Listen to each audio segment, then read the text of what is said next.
శ్రీ విష్ణు రూపాయ నమ శివాయ. శ్రీ విద్య ప్రేక్షకులకి ఈరోజు స్వాగతం. ఈరోజు మనము 16th డిసెంబర్ నుంచి 31st డిసెంబర్ వరకు రాశి ఫలాలు మీకోసం ఎలా ఉండబోతున్నాయి సంక్షిప్తంగా తెలుసుకోబోతున్నాము. దానికన్నా ముందు ఒక చిన్న ముఖ్యమైన విషయాల గురించి చర్చించుకుందాం. ఏంటంటే ఈ రాశి ఫలాలు ఏవైతే ఉన్నాయో మీ చంద్ర రాశి ఆధారంగా తెలుసుకోవడానికి ప్రయత్నించండి. అలాగే మీ జాతకంలో గ్రహస్థితి దశ అంతర్దశ ఏ రకంగా ఉందో ఏ విధంగా ఉందో అది చూసుకొని ఎంతో కాస్త ఫలాఫలాలు అటు ఇటు అవుతుంటాయి. కాబట్టి దానికి ఎక్కువ పెద్ద సందేహపడే అవసరం అయితే లేదు. ఎందుకంటే మీ జాతకంలో గ్రహస్థితి చాలా అద్భుతంగా ఉన్నట్లయితే గోచరంలో కనుక కాస్త ప్రతికూలంగా ఉన్నా సరే కాస్త మీరు కాపాడగలుగుతారు, కొన్ని విషయాల లోపల బయటపడగలుగుతారు. జాతకంలో గ్రహస్థితి సరిగ్గా లేదు, దశాంతర్దశ సరిగ్గా లేదు, గోచరంలో కూడా సరిగ్గా లేకపోయినైతే ఎంతో కాస్త ఇబ్బంది తప్పకుండా ఉండి తీరుద్ది. భగవంతుడి శరణంలో అన్ని మంచిగా జరుగుతాయి. ఇక ఇంకో విషయం ఏంటంటే ఈ రాశి ఫలాలు ఏవైతే ఉన్నాయో 15 లాస్ట్ అంటే 2023 ఆఖరి నెల లోపల ఆఖరి 15 రోజులు చాలా ముఖ్యమైన ఉంటుంటాయి. ఎందుకంటే ప్రతి ఒక్కరు ఏంటంటే ఏదో ఒక ప్లాన్ చేస్తుంటారు, రాబోయే సంవత్సరం ఇది చేయాలని అది చేయాలని. మీరు కనుక గమనించినట్లయితే లాస్ట్ ఇయర్ కూడా ఇలాగే చేశారు మీరు. కానీ మీరు రాసుకునే నోట్స్ కావచ్చు అవన్నీ నిజంగా జరిగాయా లేకపోతే నిజంగా మీరు చేశారు అది చూసుకోండి ముందు. ఎందుకంటే ప్లాన్ చేయడం ఒక ఎత్తు, ఆ ప్లాన్ ని చేతితో పూర్తి చేయడం ఒక ఎత్తు. ఎందుకంటే చాలా మంది ఏంటంటే కలలు కంటారు, చాలా రాస్తుంటారు, కానీ అది నిజంగా పూర్తి చేశారా? పూర్తి కాకపోయినా వదిలేయండి, మీరు మీ ప్రయత్నాన్ని మొత్తం పెట్టారా అదొకటి చూసుకోండి. ఎందుకంటే కేవలం రాయడం వల్ల ఏం కాదండి, మీరంతా ప్రయత్నం చేస్తేనే జరుగుద్ది, లేకపోతే ఏది జరగదు. కర్మ అనుభవించాలి, కర్మతో పాటే మనిషి ముందుకు వెళ్ళగలుగుతాడు. కేవలం ఏదో ఒక నమ్మకం పెట్టుకొని అలా ముందుకెళ్తే అది అస్సలు ముందుకు జరగదని కొనసాగదు కూడా. ఈ గ్రహస్థితి ఎలా ఉంది చూసుకుందాం. మేషరాశి లోపల దేవుగురు బృహస్పతి వక్రగతిలో ఉండబోతున్నాడు. 31st డిసెంబర్ వరకు అయితే ఉండబోతున్నాడు. అలాగే మీన రాశి లోపల రాహు ఉండబోతున్నాడు. దాంతోపాటు కుంభరాశి లోపల శనిదేవుడు ఉండబోతున్నాడు. ధనుసు రాశి లోపల రవి ఉండబోతున్నాడు. అదే రకంగా బుధుడు కూడా ధనుసు రాశి లోపలే వక్రగతిలో ఉన్నాడు. అండ్ ఇంకో విషయం ఏంటంటే ఇక్కడ వృశ్చిక రాశి లోపల కుజుడు ఉండబోతున్నాడు. 27th డిసెంబర్ వరకు ఉండబోతున్నాడు. దాని తర్వాత మళ్ళీ ధనుసు రాశి లోపల ప్రవేశించబోతున్నాడు. తులారాశి లోపల శుక్రుడు ఉండబోతున్నాడు. కన్యా రాశి లోపల కేతు ఉండబోతున్నాడు. ఈ గ్రహస్థితి కనుక మీరు చూసుకున్నట్లయితే ఒకటే క్రమం లోపల ఉన్నారు.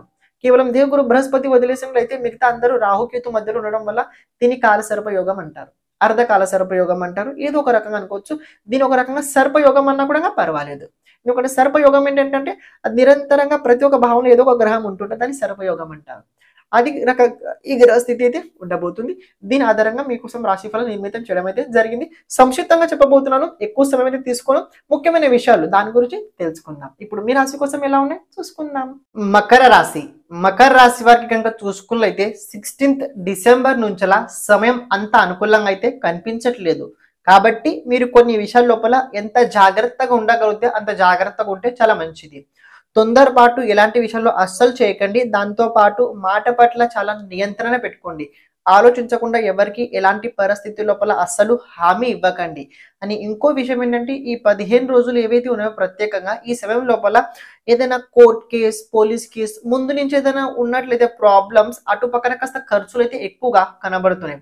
మానసికంగా ఒత్తిడి ఈ నెల ఆఖరి వరకు తప్పకుండా ఉండబోతుంది.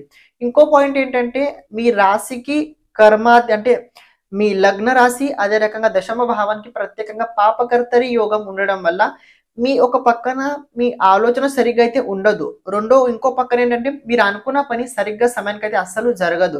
అని మీరు ఏదైతే అనుకుంటున్నారో అది సరిగ్గా జరగలేకపోవడం వల్ల కోపము, ఒత్తిడి, ఆందోళన, భయం ఏదో ఒక విషయం పట్ల ఒక ఆందోళన కలగడము, ఏదో ఒక విషయం పట్ల మన చేసిన తప్పుని ఎక్కువ ఆలోచించడం, ఇలాంటి విషయాలు రాబోయే రోజుల్లో మకర రాశి వారితో పాటు ఎక్కువగా ఉండబోతున్నాయి. దాంపత్య జీవితం పైన దీని ప్రభావం అయితే ఎంతో కాస్త ఎక్కువ ఉండే అవకాశం అయితే కనబడుతుంది. కాబట్టి వాణి పట్ల మీరు ఎంత నియంత్రణ పెట్టుకోగలుగుతారో అంత సంతోషంగా అంత బాగుండే అవకాశం అయితే ఉంది. కానీ మీరు ఎంత ప్రయత్నించినా వాణి పట్ల నియంత్రణ పెట్టుకోవడానికి సమయం మిమ్మల్ని అంత ఉంచేలా అవకాశం అయితే కనిపించట్లేదు. ఇంకో విషయం ఏంటంటే ఈ 15 రోజులు ప్రత్యేకంగా మకర రాశి విద్యార్థులు ఎవరైతే ఉన్నారో వాళ్ళకి కెరీర్ లోపల ఎంతో కాస్త కొన్ని ప్రాబ్లమ్స్ ఎదుర్కొనే అవకాశం అయితే బలంగా కనబడుతుంది. కాన్ఫిడెన్స్ లెవెల్ తగ్గడం వల్ల మనం ఏం చేస్తున్నామో మనం తీసుకున్న డిసిషన్ రైటా రాంగా దీని పట్ల అన్వేషణ ఎక్కువ చేయడం వల్ల ఎంతో కాస్త ఆరోగ్యం పైన దీన్ని దెబ్బతినే అవకాశం కూడా ఉండబోతుంది. ఎలాంటి జంక్ ఫుడ్స్ అస్సలు తినకండి. మీరు ఎంత సాత్వికంగా ఉండడానికి ప్రయత్నించితే అంత బాగుండే అవకాశం అయితే ఉంది. కానీ మీరు చేసే ప్రయత్నాలు ఏవైతే ఉన్నాయో ఆ ప్రయత్నాలు నిరంతరంగా కొనసాగుతూ ముందుకు తీసుకెళ్ళండి. ప్రయత్నాలను అయితే అస్సలు ఆపకండి. ఇంకో విషయం ఏంటంటే ఇక్కడ ఎవరైతే అప్పు చేసి చాలా ఇబ్బందులు పడుతున్నారో అలాంటి వాళ్ళకి కాస్త అప్పుల నుంచి బయటపడడానికి ఇన్కమ్ సోర్స్ పెంచుకోవడానికి ప్రయత్నించండి.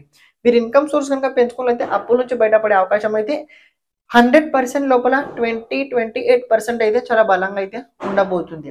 ఇంకో విషయం ఏంటంటే ఈ 15 రోజుల్లో యాత్రలు కూడా చాలా చేయబోతున్నారు. కానీ యాత్రలు చేసే ముందు కాస్త ఆరోగ్యం క్షీణించే అవకాశం అయితే బలంగా ఉండబోతుంది. క్లైమేట్ సరిగ్గా లేకపోవడం వల్ల మీ మదర్ ఆరోగ్యం కూడా అంత అనుకూలంగా అయితే కనిపించట్లేదు. మీ ఫాదర్ అంటే మకర రాశి వారు ఎవరైనా కావచ్చు, వాళ్ళ ఫాదర్కి రాబోయే రోజుల్లో వాళ్ళ కెరియర్ అంటే ఫాదర్ కెరియర్ లోపల అంత అనుకూలంగా అయితే సమయం అయితే లేదు. వాళ్ళ ఏదో ఒక రకం కాస్త వాళ్ళ ఫాదర్ ఒత్తిడికి లేకపోతే ఆరోగ్యం క్షీణించే అవకాశం అయితే బలంగా కనబడుతుంది. చిన్న చిన్న విషయాల గురించి కోపం పెరగడం, చిన్న చిన్న విషయాల గురించి ఎక్కువ కంగారు పడడం ఇది రాబోయే రోజుల్లో మకర రాశి వారితో పాటు స్వభావంగా ఉండబోతుంది. ఇవన్నీ నెగటివ్ ఉన్నాయి. పాజిటివ్ కనుక మీరు చూసుకున్నట్లయితే ఈ సమయం లోపల మీకు చాలా అయితే కష్టాలు ఎదుర్కోవాలి. ఈ కష్టాలు ఎదుర్కొన్నప్పుడు కొత్త ఎక్స్పీరియన్స్ ఏదైతే అనుభవాలు ఎదుర్కొంటారో ఇది భవిష్యత్తులో మీకు చాలా అయితే అవసరం రాబోతుంటది. కాబట్టి దీన్ని మీరు చేసే ప్రతి ఒక్క చిన్న విషయం కావచ్చు, దీన్ని ఏ రకంగా ఎదుర్కోవాలి, ఏ రకంగా మీరు మైండ్ అదే రకంగా హార్ట్ని వాడుకొని మీరు పరిస్థితిని ఎదుర్కొంటారో అది ప్రయత్నించండి. ఎందుకంటే పరిస్థితి ఎవరిని ఎప్పుడు చెడుదారి పంపించదు. కానీ ఏంటంటే మనం ఆలోచించకుండా తీసుకున్న నిర్ణయాలు మనం చెడుదారికి వెళ్తుంటాం. కాబట్టి సమయం ప్రతికూలంగా ఉంది. మళ్ళీ చెప్తున్నా, సమయం ప్రతికూలంగా ఉంది. మీరు ఆ ప్రతికూలంకి అనుకూలంగా చేయడానికి ప్రయత్నించండి. అనుకూలంగా ఎలా చేశారంటే ఎలాంటి విషయాల లోపల ఎక్కువ తల దోర్చకూడదు. ఇప్పుడు మీరు ఒక విషయం పాయింట్ ఏంటంటే మనం ఎవరితో తల దోర్చకైనా పక్క వాళ్ళు మన వైపు వస్తే ఏం చేయాలి, ఇది కూడా కొందరిది పాయింట్ ఉంటుంది. ఎందుకంటే మనం వెళ్ళే దారి మనం వెళ్తుంటాం, కానీ వెనకాల వచ్చే వ్యక్తి సరిగ్గా లేకపోతే మన తప్పు కాదు కదా. అలాంటి సమయంలో చేయాల్సింది ఏంటంటే పరిహారం దానికోసమే చెప్తుంటారు. ప్రతిరోజు ఈ రాబోయే రోజులు 15 రోజులు ఏవైతే ఉన్నాయో ప్రత్యేకంగా ప్రతిరోజు మీరు ఎంత ఎక్కువ కుదిరితే అంత ప్రతిరోజు కాళీ అమ్మవారి అష్టోత్తర శతనామ స్తోత్రాన్ని చదువుకోండి. తక్కువ అయితే తక్కువ 11 సార్లు చదువుకోండి.